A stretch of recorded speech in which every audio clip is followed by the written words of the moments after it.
Hello there, everyone. TheAndrata here, and welcome back to episode 49 of our All the Mods 9 to the Sky Let's Play series, where I'm down here in our deep, dark basement because we are working on getting ourselves a fusion reactor from Mechanism going, or at least trying to, getting started. Well, speaking of getting started, let's do it. Welcome back, my friends, to another wonderful day here in the world of TheAndrata, where today, well, we've got two pathways that I haven't decided how we want to take this yet. I'm going to decide within the next couple seconds. Currently, we are working through Mechanism, and we need to start working on getting antimatter going, right? We need to get an SPS going and getting antimatter, because it's going to take forever. And while antimatter is producing, we can be working on creating other things. However, antimatter is very power expensive. And I mean, we have a decent power gen. Like, don't get me wrong. For a normal playthrough, this is great. I didn't build a turbine to go with my reactor, so I'm not generating power off of my reactor there at all, which actually is currently turned off because I have everything I needed from there. So I don't have the power coming out of there, which can be something like 20 million RF or something like that. Like, it can produce a lot of power, but there are other ways to produce power with Mechanism, specifically the fusion reactor versus the fission reactor, where fusion puts things together, fission breaks atoms apart, right? Fusion slams atoms together. And we can work on making ourselves a fusion reactor, or we can go the SPS route. I think I'm going to go ahead and work on the fusion reactor, get the power going, then get the SPS. I think that's a safe bet. Either way, I've been prepping things in between episodes to see what we need to get going on. So we have our reactor. Like I said, it's turned off. I set up our solar neutron activator, the same exact setup that we have going on here, where the polonium goes into the PRC with the fluorite dust and water, and then gets... the spent nuclear waste gets drained into our buckets there, and it produces polonium pellets. So if we take a look inside of here, we currently have 3,000 polonium. I AFK'd for about 8 hours while my episodes are rendered and uploaded. So we have enough polonium for what we need, and we also have enough plutonium for anything that we're going to need. So I shut that off. We don't really need our reactor to running anymore for the most part. And if we do, we can always turn it back on. Like, it's not that big of a deal. So with that, we come over here. We're going to take a look. Our induction casing is full. Awesome. We are full. We are currently inputting about 200,000, and this is outputting about 50,000. You can see that it's negative because this is outputting into that network, so that's why this is showing a positive signal there. But we're utilizing about 106-ish thousand up to 130. It looks like it fluctuates, but yeah, we're averaging about 130, we'd say, overall, which is pretty good. Power over here is doing pretty good. We've got this guy going. He's, they're only transferring power as needed. And the reason that we're doing so good on power and so flush is I decided to go ahead and first off, I made myself a bunch of crying obsidian because I'm getting tired of having to make hyperboxes, and I have to make crying obsidian utilizing the spout. So I made myself a nice good old stack of the crying obsidian so we don't have to worry about it. But I also made a box over here called Unlimited Power. And if we pop into here, I went a little crazy with our thermo generators. Okay, I believe this is 33 total. It was extremely expensive on the red matter blocks, specifically Insanium. Luckily, we got Insanium set up initially long ago, so it's been producing. And I mean, and I say it's expensive with the Insanium. We have 600, so I'm pretty sure this setup cost. Well, let's see, what was it? It was like 300 or so Insanium. It was also a ton of the from Project E, this stuff. I had to go and set this back up to like 6,000 of these Eternalist fuels, but I just dropped it back down again so that we have the extras. But yeah, anyway, normal setup, like nothing else fancy other than the red matter blocks, and then there's a sink somewhere in one of these corners, this corner here. That's just pulling the water out into all the machines. And at full operation, this is able to generate 2 million RF per tick, which is, when you think about it, I mean, that much Insanium and everything, and it's only able to generate 2 million RF does not seem like that much overall. I called this box Unlimited Power, and I thought that it was going to do much better, but Yeah, 2 million. That's some chump change, RF.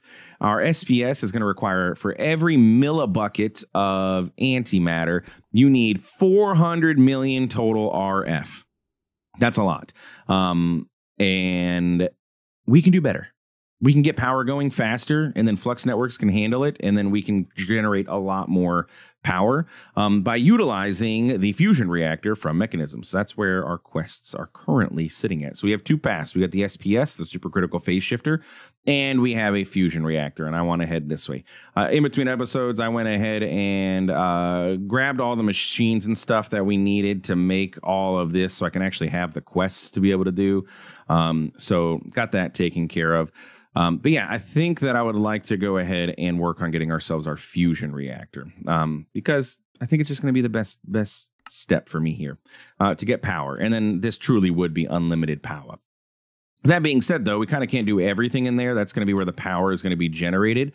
So I want to get myself another hyperbox, and we're going to actually stick the generation of the products that we need to make the Fusion Reactor in here. And it's really not that difficult, to be honest with you. The Fusion Reactor, once you have the capabilities to make it, isn't super hard. So this is unlimited fuel, I guess. I don't know. So inside of here is where we're going to set up all the things that we need for our Fusion Reactor. So in order to make the Fusion Reactor, does the quest tell me how many of each thing I need? It does, so that's great. I know I'm going to need the controller. I think that's what I bookmarked. It says I need 36 frames. I need 3 fusion ports. I already looked. These aren't terribly too expensive to make. It's polonium, but we already have polonium, and 25 reactor glass. This reactor glass I have here is intended for the SPS, so I don't want to mess those numbers up. So I need 23 more of these, which is going to make... It's going to make an even set, but that's fine. But I don't want to mess this up because you need 122 reactor glass for the SPS specifically, according to the quest. So I don't want to, mess with that. That's going to stay there. This says we need 25, and bam, we have 25. Okay. So we have our 25 reactor glass. I need to teach the system how to make Fusion Reactor frames. So that should be fairly simple. And then Fusion Reactor ports, we can do that, and give me the controller because I'm too lazy to actually craft it myself.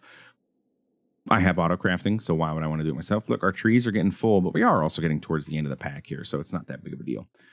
So we need a total of 36 frames, 3 ports, and the controller. So let's request these in backwards order. So let's request a controller. Let's request 3 ports. And then request 36 of these. I don't know if it was planning on me being able to use some of these frames to craft these things, and that's why it wanted me to have 36, but we'll have that going.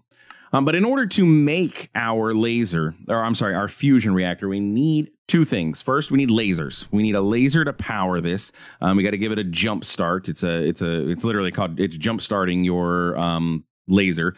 You have to give it a bunch of power. It requires 400 million RF, and then you shoot that beam into here, and it ignites your whole room full of a DT fuel. DT is deuterium and tritium fuel combination, and it will do the thing, and it turns on. So that's what we need to do. So we're going to work on making our DT fuel. It's really not too complicated to make DT fuel either. This is our setup.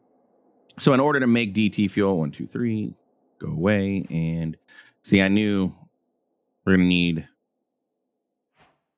I don't know, how many ports did it say we're going to need?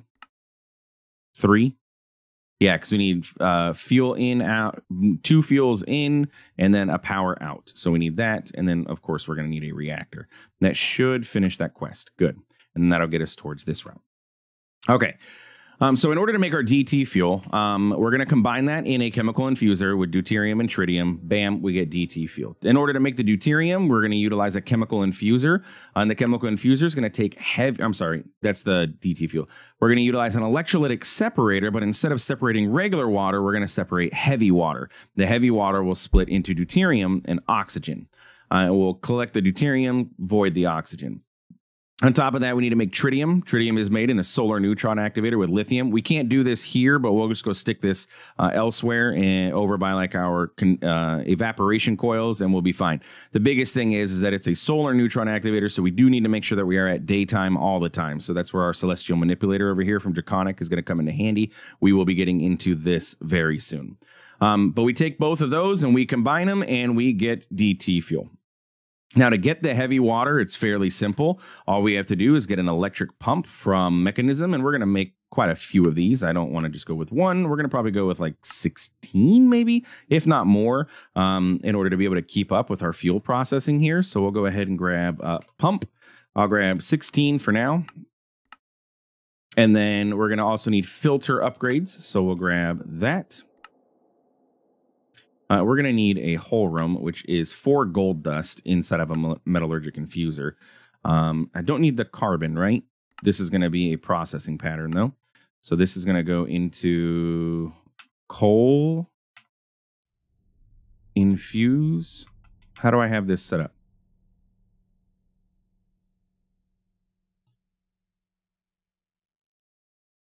I thought I had them named for infusion. Didn't I? Yeah, you are the coal one, right? Yeah. Okay, so you're going to go there. Perfect. And then this can go into the assembler tree. Sure, doesn't matter. So we're going to need that. We're also going to need, a full slew. Oh, yeah, I forgot these are NBT'd, so they only have, you can only pick up one at a time.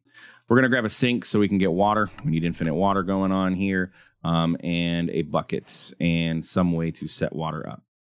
So we need to get ourselves set up with water, and we need water source blocks for this to take place. And then we need to be able to pump the water, the heavy water out from the pump into our electrolytic separator.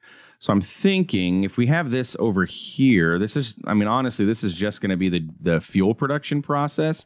So if we want 16, 2, 3, this is 9. You know what? We're just going to go out. I don't feel like mathing. 1, 2, 3, 4, 5. We'll go. Oh, not you. Look, I math all day at work. I don't feel like mathing when I get home. 1, 2, 3, 4, 5. 1, 2, 3, 4, 5. 5 by 5. So this is a 4 by 4, which should be 16. Hey, look, I can math without even knowing I can math. So we're going to go ahead and fill this guy with water.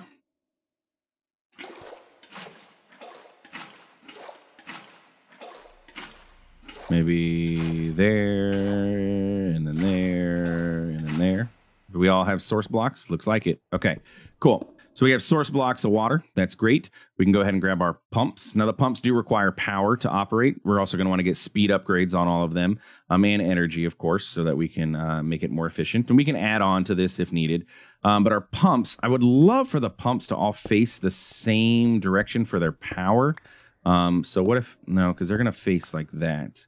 What if I did this, or maybe, you know what, maybe if I do this. I'd like all the pumps to have their power facing this way. So it's going to attach there. So then that gives me power here. But that's not going to work because that's the only place power can come from. So I can't have these, I can have a row directly next, but then I have to change the direction of power, don't I?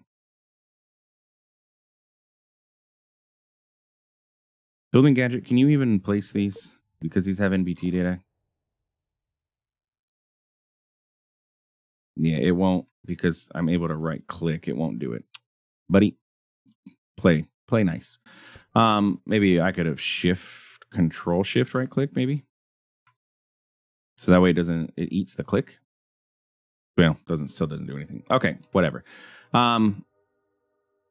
Trying to think, how should I lay this out then? Since these all do have to be facing directions for power, so I'm gonna have to do something like this, like that. But then to get power to the other ones, could I use? Oh, you know, I could use laser IO. But laser IO can handle the gas, because I would need laser IO to be able to handle the gas output on these two. I guess it's a liquid. It's heavy water. Is heavy water considered a liquid? I mean, it's heavy water. So I imagine, yeah, it can go into a bucket. I'd have to put a laser IO node on top of each one of these, but yeah, that's feasible. All right, we can do that. Let's get laser IO going. Or honestly, even XNet could do it too. Maybe we go XNet. Not that laser IO is hard, but like laser IO, configuring laser IO is kind of a pain having to deal with cards, whereas XNet, I can just plop a controller and let it do everything that I need it to do. Let's do that. Like I can just XNet. XNet will go here. Okay, so we got our controller. We'll grab some connectors. Hopefully I have enough in here. Bam, bam, bam, bam, bam. Now these are not working. Oh man, they all picked up water. Are you kidding me, jerks? Because I had power in my inventory. They ended up getting powered, so they all picked up some water. I'm going to end up having to clear this water out, and then I can dump it elsewhere. So what I'm going to do is just do this. That way I can clear the water. Now remember, I do need to kickstart and give power to our controller here. So I'll do this just to give it a little bit of power. And then I can do this, and then that'll connect. And then I can do this. So now that we'll be able to get power, create our power channel, pull power from here, extract, insert power into here. Okay, so now we have power going, and we can go ahead and insert power into all of these. Though why does only one show up? Is this not connecting anymore? Wait, that's weird. Yeah, why does only one of these electric pumps show up in here? What direction is this? This is north? Don't do it. That's the only one showing up. Okay, so this ender gate here is messing my connections up. Let's put you there then. And then...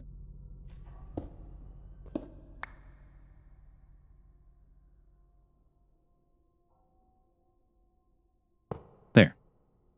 Now everybody shows up. There we go. Now they're all happy. Okay, so we're going to extract from you again. Okay, cool. So we're going to insert, and then we're just inserting power into all of these, so we should be able to just go ahead and do it very quickly and get them all inserting their power.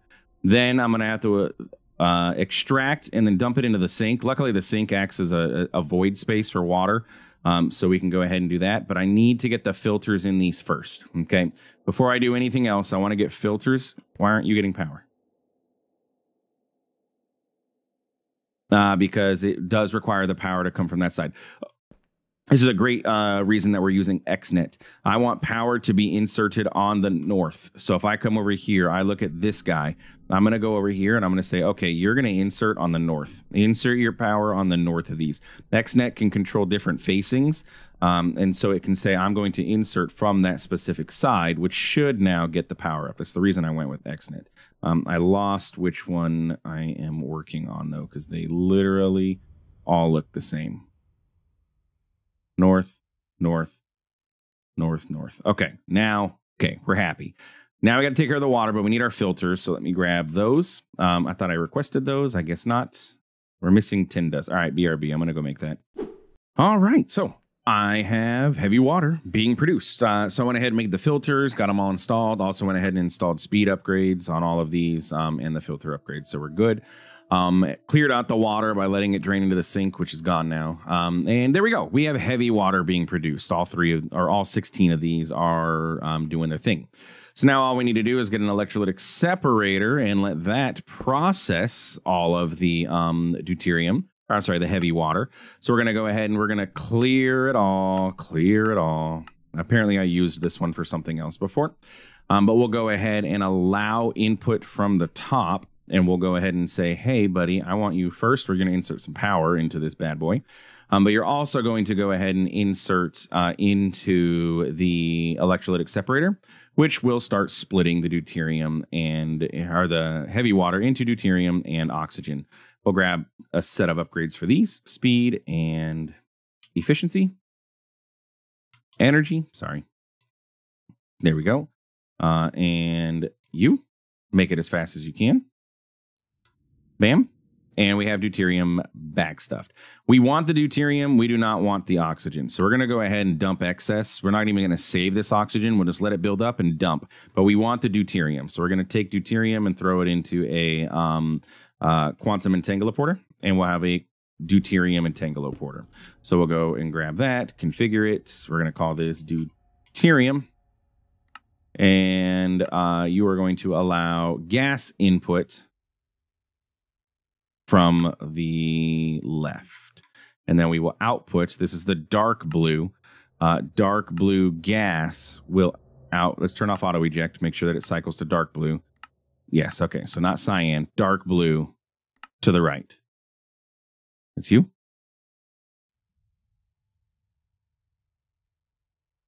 Auto eject,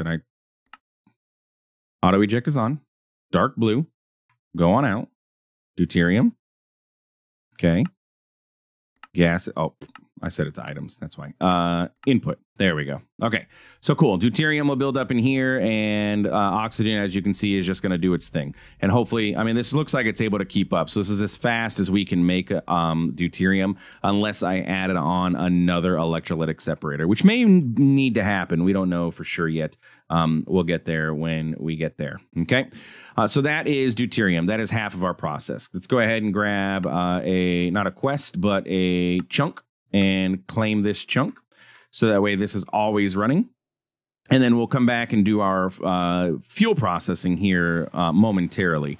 We are going to go ahead and sleep through this night because we know we need it to be daytime. We're going to grab ourselves a solar neutron activator. Another one of these because well, we've already had one of them. Really, I could rob the other one, and I don't need it anymore. I have enough polonium, but we're still going to go ahead and do this. Now, I did go ahead and make... I put my lithium at the beginning of this episode, not paying attention, or not necessarily not paying attention, but not reading everything. I put my lithium into a quantum entanguloporter, which I guess I don't have this area chunk loaded anyway, so good thing, yeah. Let's go ahead and load these chunks. So that way this can run all the time. But yeah, so I have a quantum entanguloporter with lithium in there. I don't really need it because I'm just going to shove this into here and let this just run. And then tritium is what we're going to take from this. So we'll go ahead and switch this quantum entanguloporter. And you're going to be the tritium channel, which means that the lithium channel is just going to chill there with a little bit of lithium, 200 buckets of it just sitting there, but it's not a big deal. Anyway, gases will input from the right, and you will output clear and clear, but you can auto eject over here. So now we have tritium in here, and this will run during the day, which is what we want, right? We want it to go during the day. And this guy cannot be speed upgraded. Gas input from the left. There we go. Okay, cool. So this is going to operate, and it looks like it creates about 56 millibuckets per tick or so. Maybe more than that. I don't know. But it just says 56 there. So what that means, who knows? But we have tritium. We have deuterium. We now have the capability of making DT fuel. Now we have a couple options when it comes to actually powering our fusion reactor. Whether we want to actually just shove DT fuel right in or have the fusion reactor handle the mixing. But we'll come to that when that time comes. Nope, wrong button. Thank you. Put all of those levels in there. 300 levels is pretty good. So with that, we now can go back into unlimited fuel and get the deuterium process going. And it's pretty simple. I mean, we saw. So we got that's done, that's done, that's done, that's done. Tritium's done, heavy water's done, electrolytic separator's done, deuterium's done, chemical infuser's done. We just, oh, sorry, no, the chemical infuser part is the one part I didn't do.